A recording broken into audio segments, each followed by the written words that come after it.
It was a balmy October, and the leaves had already begun their transformation. As I arrived home after a taxing day at the office, I longed for a night of relaxation. With Margaret at tea with the Whitakers down the way, I would have their flat to myself.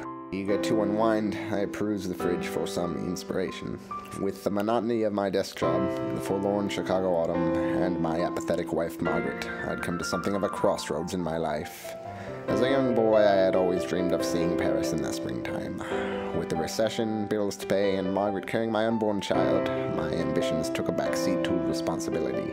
As I strolled down the avenue this eve, I came to an epiphany. As a man, 42 years on this earth, I had yet to realize my own pursuit of happiness. Now, through my revelation, nay, my moment of clarity, I can finally spread my wings. My dear friends, I still dream of seeing Paris in springtime. You'd be so easy to love, so easy to